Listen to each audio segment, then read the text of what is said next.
semana una suba del 14%. 30% es una locura, 30% es una barbaridad.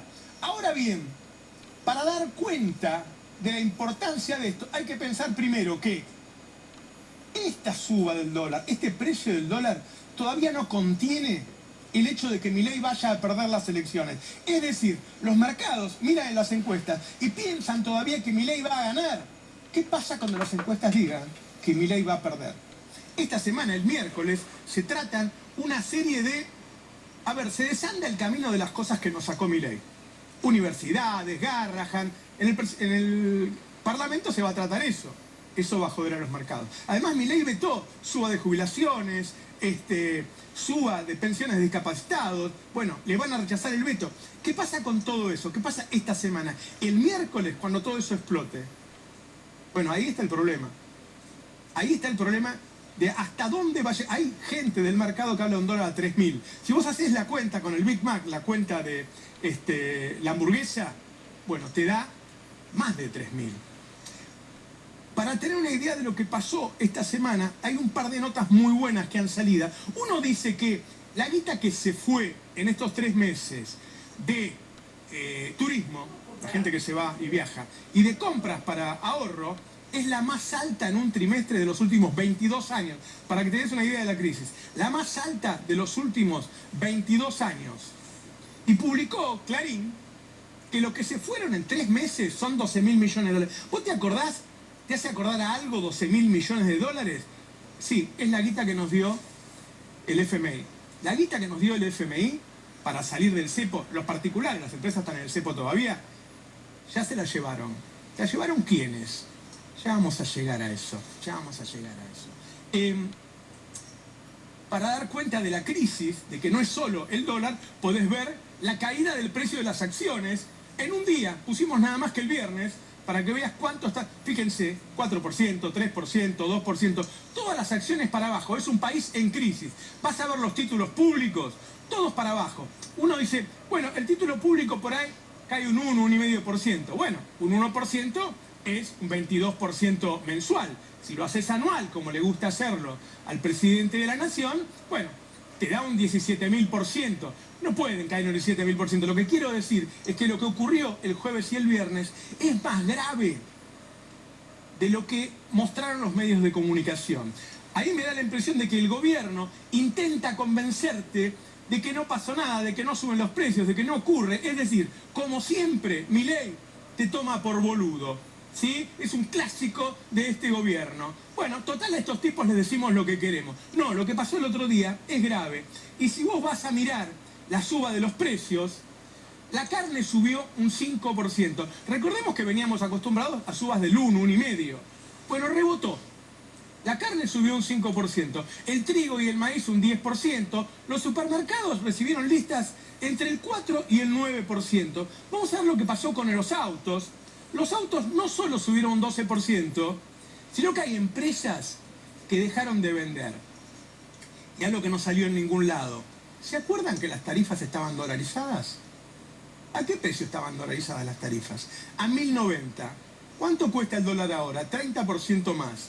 Eso, o te van a subir las tarifas ya, o si lo guarda Milei, porque dice, no las voy a subir antes de las elecciones. Bueno, eso es déficit fiscal, eso es emisión, quiere decir que lo cubre el Estado. Lo que quiero decir es que el problema que ocurrió con esta devaluación, es mucho más grave de lo que se vio hasta ahora. Y lo que viene la semana que viene va a ser más grave aún. Ahora, ¿subió el dólar porque flota, como dicen ellos? ¿O el gobierno hizo todo lo que pudo, no sé si para que no suba o para hacer negocios? Miremos lo que hizo con la tasa de interés. Una vez por semana tienen que renovar los títulos públicos en pesos. Le dicen a los bancos, che, ¿cuánto querés que te pague por renovar esto? Bueno, hace 2 semanas le pagaron 39%, hace una semana 47% y la semana pasada 65%. ¿Qué pasa cuando vos decidís subir la tasa a ese nivel y pisar los salarios? Bueno, Milei está intentando evitar una explosión y genera una implosión. ¿Qué es una implosión? Es una economía que se contrae, que se achica, y al achicarse despide gente, baja salarios, funde empresas. Tenemos ahí un pequeño gráfico de lo que pasó en una zona ahí de Santa Fe con el cierre de las empresas a raíz de todo esto que está pasando, ¿no? Lo podemos, ahí está, mirá Santa Fe, las empresas, solamente en esa zona van cerrando las empresas en esta implosión. Y ahora quiero mostrarte uno de los hitos de este programa, que es, después de casi 2 años de timba, se juntó una montaña de intereses. Esa montaña de intereses que se pagan por la deuda ya es un 50% más alto que lo que gastamos por jubilaciones. Vamos a verlo. En mayo, junio tenía los aguinaldos y deforma un poco, pero vale la pena ver mayo porque julio con L es más o menos igual. De intereses de la deuda, el Estado pagó 6,5 billones de pesos. De jubilaciones, 4,2 billones. A ver si entiende, porque me parece que este es el momento crítico. Como es un gobierno de timba, con el que se están enriqueciendo los empresarios que puso Milei, Luis Caputo, los amigos de Luis Caputo, el JP Morgan, lo que hizo fue juntar una montaña de intereses. Mientras hacía eso, bajó las jubilaciones, le sacó los remedios a los jubilados, le sacó los remedios a las personas que tienen enfermedades graves, cáncer, vació el Garrahan, vació las universidades, vació el CONICET. Bueno, todo eso no alcanza para pagar los intereses de la deuda.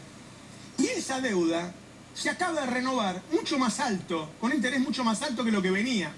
Y en los próximos 2 meses vencen 36 billones. Eso podría multiplicar esto y llevarlo casi al doble, es decir, que terminemos pagando 3 veces en intereses lo que pagamos de jubilación. Es decir, es un gobierno inviable, es un plan inviable, al que a uno le da la impresión que le queda poco, pero lo más importante, y esto es para transmitirle a la gente que todavía lo vota, es que el tipo te toma por boludo en serio, te dice que tenés que hacer un sacrificio, te dice que no tiene guita para el Garrahan, y se la da a los bancos, y se la da a los fondos de inversión. Digo, vamos a ver algunos de los que se las da, ¿no? Podemos ver, por ejemplo, el tema del JP Morgan, ¿no? Primero hagamos la estimación, primero hagamos la estimación de otro curro que pasó esta semana, que es el dólar futuro. El viernes, mientras el dólar costaba 1.380, el Banco Central vendía futuros a un precio de 1.280, 100 pesos menos. Eso generó una pérdida que se estima entre 500.000 millones y 1 billón. El Banco Provincia hizo su cuenta y dijo 1 billón. 1 billón, pensá lo que es. 1 billón. Ahora, uno empieza a mirar, bueno, ¿qué pasó? Una de las cosas que puedes mirar es la nota de Infobae del JP Morgan. Dice, después del título destacado, espera. El JP Morgan dice que ganó 10%, Infobae dice que el JP Morgan ganó 10% y se fue a la mierda. Eso dice el JP Morgan. Vamos a ver esta nota de Ari Jalal, en donde habla de la guita de Caputo, porque ahí hay que pararse. Caputo fue uno de los capos del JP Morgan. Caputo tuvo un fondo de inversión muy grande que hacía negocios con el JP Morgan. Y Caputo tiene una consultora que pensábamos cerrada pero que sigue abierta. Tiene 2 empresas. Lo que publicó Ari Jalal este fin de semana es cuánto ganaron estas empresas. Entonces, cuánto subió el patrimonio con las acciones que tiene Luis Caputo en estas empresas. Vamos a verlo. Les leo algunas de las cosas que publicó Ari Jalal. Dice que el ministro tiene el 99,9% de su dinero en el exterior. Dice desde que asumió, multiplicó su patrimonio por 3 en dólares y por 5 en pesos. Declara un patrimonio ínfimo para ser el Messi de las finanzas, dice Ari. Duplicó el valor de sus acciones en la consultora Anker, que supuestamente había cerrado, pero no cerró.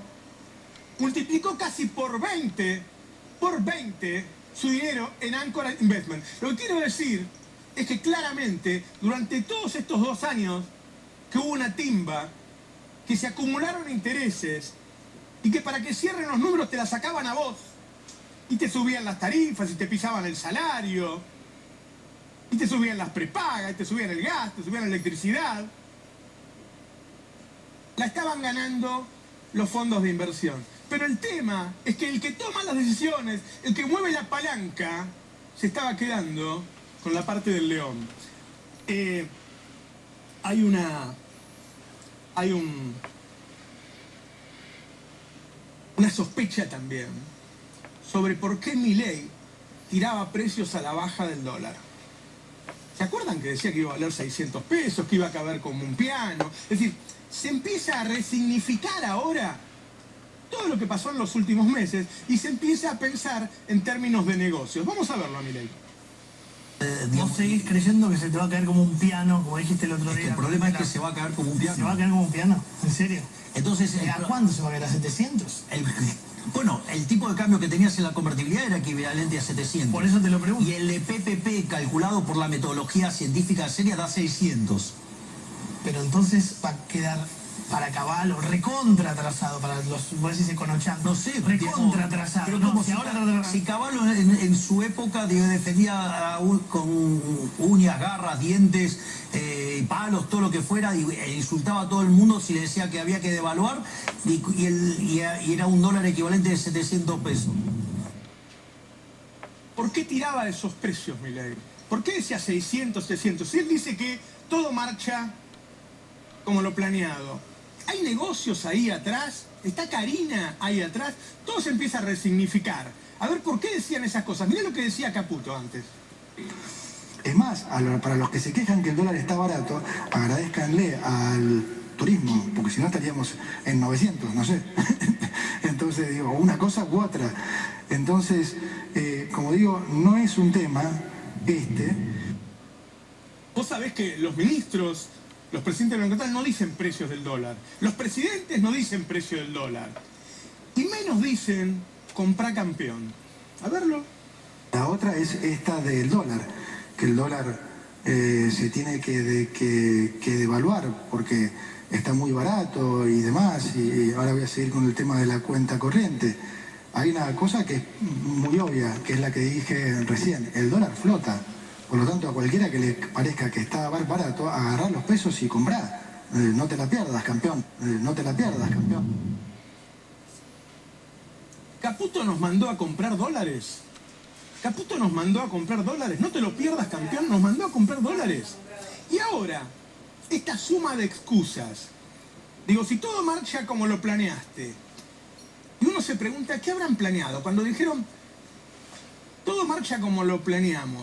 ¿Qué habrán planeado? ¿Habrán planeado negocios? Y ahora le echan la culpa a Stiglitz, por ejemplo, míralo. Sabiendo que vos que llegabas a fin de mes, que tenías el cierre con el fondo, que no solo tenías el cierre con el fondo, y claro, sino que además tenías el cierre de posiciones de fin de mes. Entonces, y hay que estar haciendo las licitaciones y demás.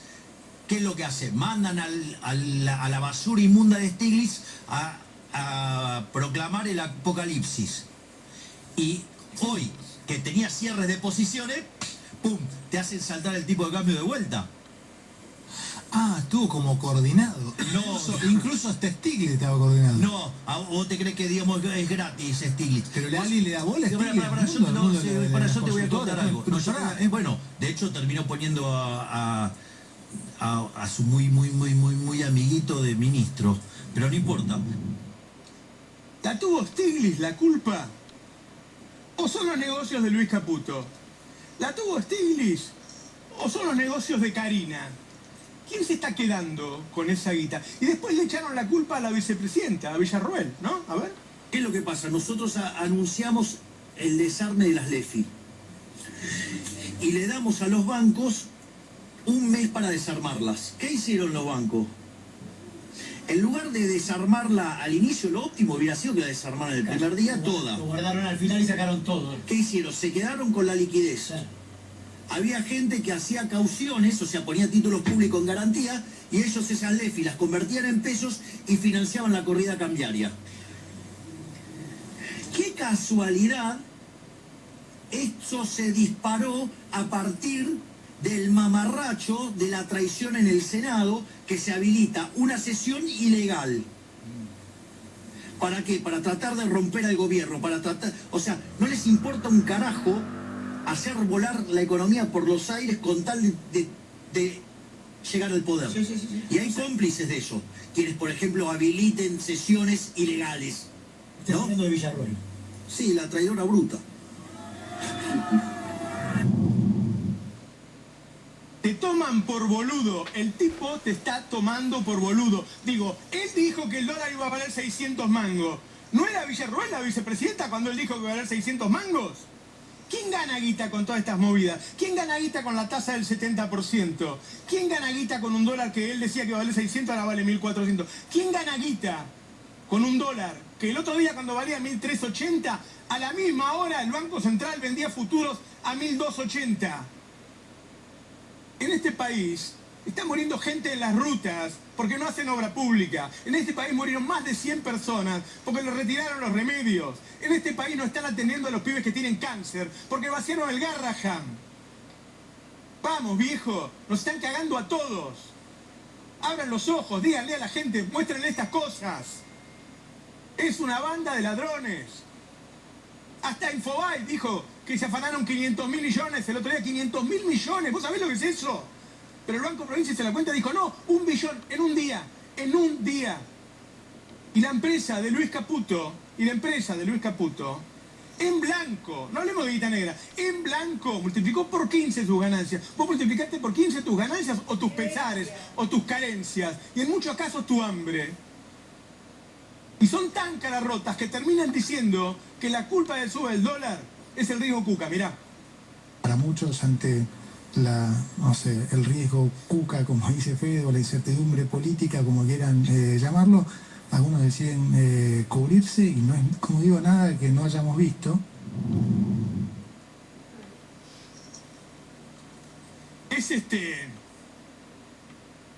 Es una crisis financiera y una crisis moral. Es decir, recordemos cómo llegaron estos tipos. Una serie de empresarios que lo metieron a Milei en un hotel, le armaron la ley bases y el decreto 7030. Alguien Jalad publicó el Word que decía el nombre del estudio de abogados de los empresarios, donde se habían escrito los decretos y la ley. Y empezaron esto. Y esto que da toda la impresión de que se termina para las elecciones porque no llegan a las elecciones, porque cuando un Banco Central tiene que dar una batalla todos los días, para retener el dólar, es obvio que pierde la guerra y que la va a perder antes de las elecciones. Y a estos precios todavía le falta, cuando las encuestas empiezan a decir que Milei pierde las elecciones. Pero vamos a terminar con uno de los grandes mitos de este gobierno, que dice que bajó la pobreza. Es increíble que diga eso.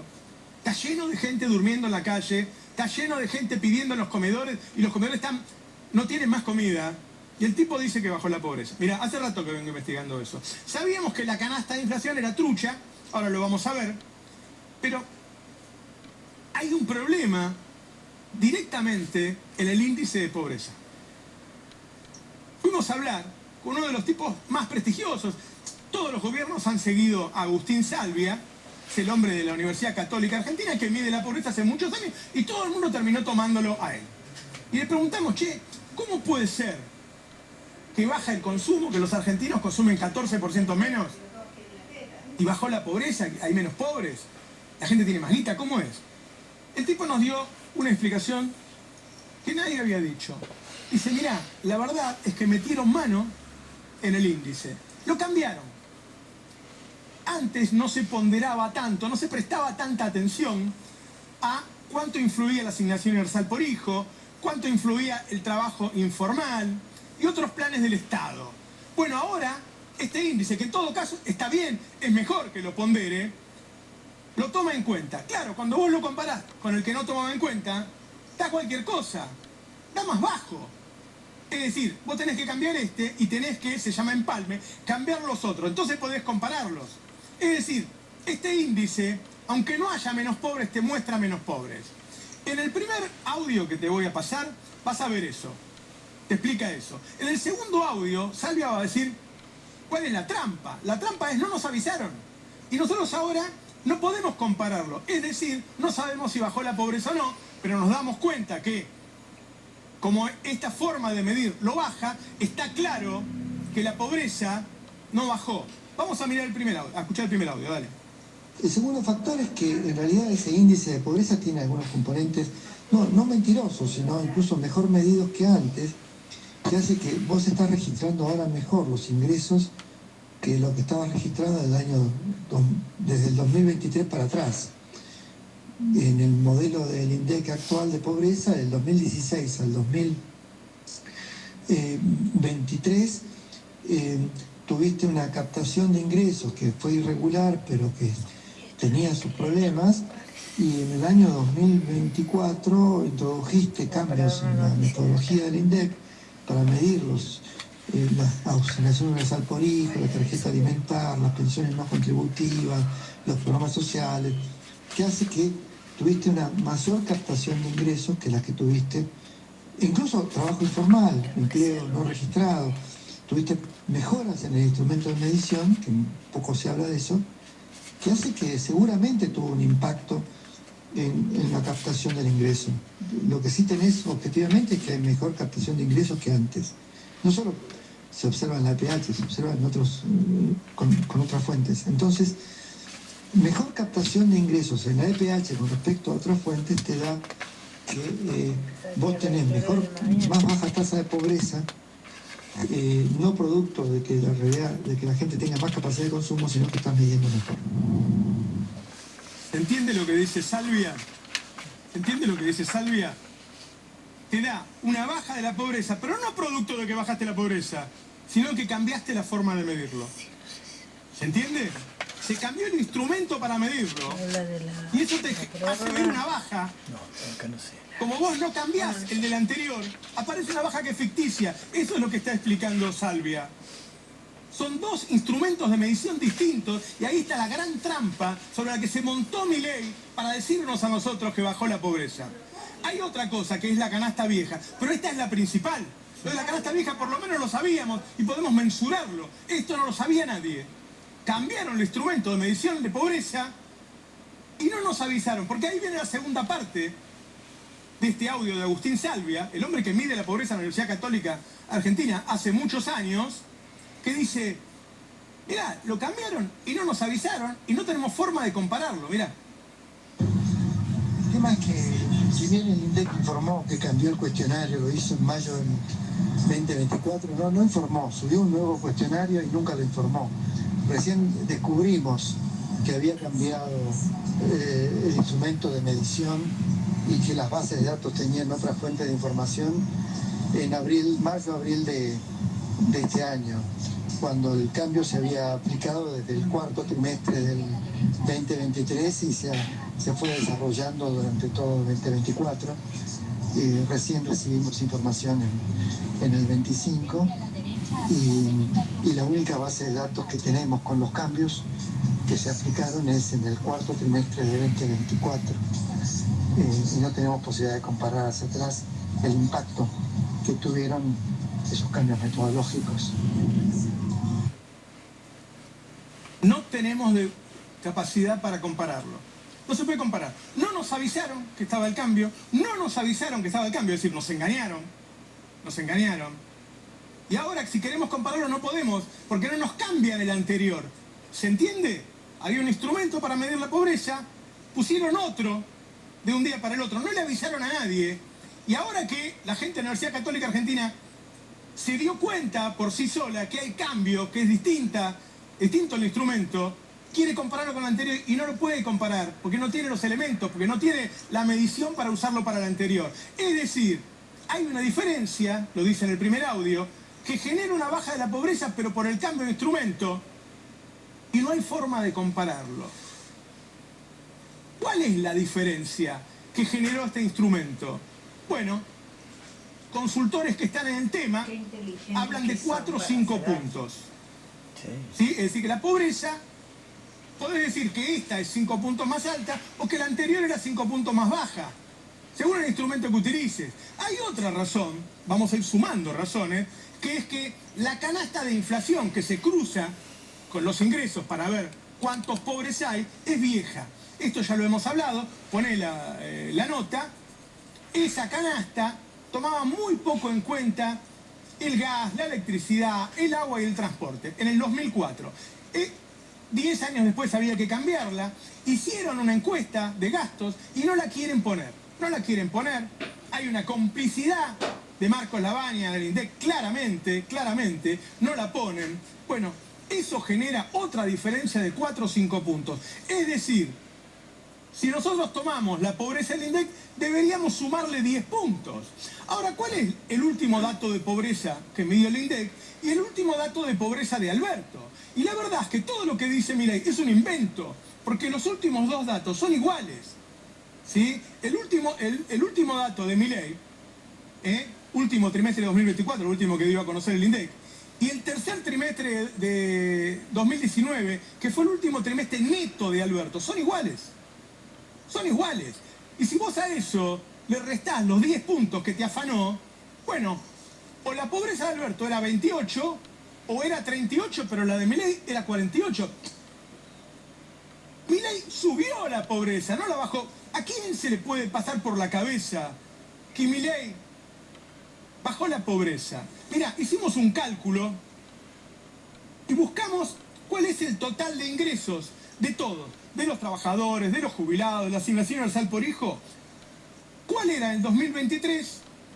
Y en términos constantes, la deflactamos, ¿cuál es ahora? ¿Cuál era en 2023? Era 47.800.000.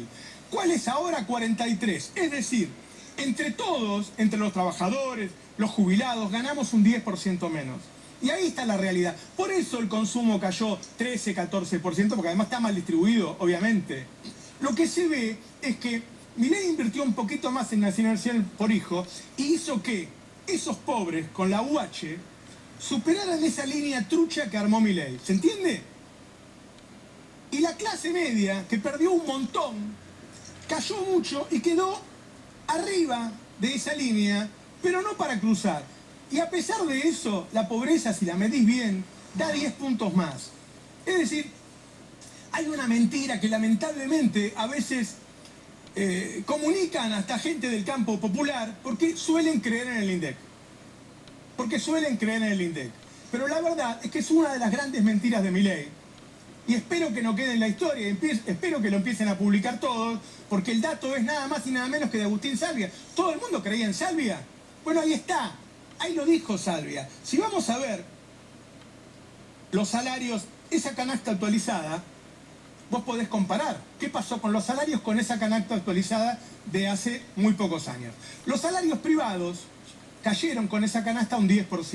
Los salarios públicos cayeron un 23%. Mirá qué desastre. Para que te des una idea, el primer gobierno de Cristina, 2007-2011, subió los salarios reales un 6%.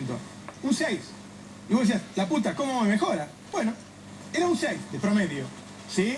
Ahora, los privados, los mejores salarios, cayeron un 10%. Si vas a ver la caída de las jubilaciones, comparada con esta canasta real, que nadie la usa, la caída de las jubilaciones es del 24%. Entonces, ¿cómo no vamos a ser todos un poco más pobres con semejante caída de salarios y de jubilación? ¿Cómo puede ser que haya gente que le crea al presidente que dice que la pobreza bajó un 25%, que hay 10 millones? ¿Hay algún video por ahí de Milei diciendo esas barbaridades? Pongámoslo. Yo no puedo creer que haya gente que lo repite o que lo crea. Miralo. Sandra Petovelo, nuestro ministro de Economía, Toto Caputo, domando la inflación, la ministra de Seguridad, Patricia Bullrich, manteniendo el orden en las calles, nos ha permitido bajar la pobreza en más de 25 puntos. Hemos sacado de la pobreza a 12 millones de argentinos. Hemos sacado de la pobreza a 2,5 millones de jóvenes. Mal que le pese al partido del Estado. Bueno, era mentira. Yo creo que vos sabías que era mentira, pero la verdad, la mayoría de los medios dicen que hay menos pobres. Ahora, quiero ir a otra parte del gobierno de Milei, que es la infinita corrupción. Yo creo realmente que la plata grande se la llevan los empresarios que hay una cantidad de dinero también muy importante que se llevan Caputo, Sturzenegger y qué sé yo, y que Milei y la hermana se quedan con los vueltos. Un vueltito acá, un vueltito allá, son gente pobre, pero claro, viste que el vuelto de Libra eran como 100 millones de dólares. Caputo se lleva más, pero él se lleva. ¿Y los candidatos de Milei? ¿Quiénes son los candidatos de Milei? Esper. ¿Se acuerdan que hace unos años se dijo que Esper había hecho un vuelo en el avión de un narco? Claro, eso te lo sacás de encima fácil. Un vuelo en el avión de un narco. Lo discutió un poquito y se lo sacó de encima. Lo que vamos a mostrar hoy es que no es que hizo un vuelo en el avión de un narco. No. Se asociaron en esa campaña. Le puso los aviones a disposición y los usó toda la campaña. Le dio una camioneta blindada y le dio, estiman, 2,5 millones de dólares, que para una campaña como era esa, es un montón de guita. Algunos dicen que la mayor parte se la llevó a la casa, que ni siquiera lo usó en la campaña. Lo que quiero decir es que hubo una asociación, yo no sé si la sigue habiendo, el hombre está preso, pero viste cómo son los narcopresos. Es decir, este tipo hizo una asociación y vos decís, por ahí no sabía, macho, si viene un tipo y dice que tiene un montón de aviones, que tiene camionetas blindadas y me da millones y yo no averiguo de dónde viene esa guita, ¿en serio, Esper? ¿No sabía que trataba con un narco? Miralo al narco ahí cuando lo metieron en cana, ¿sí? Ahí está, ¿eh?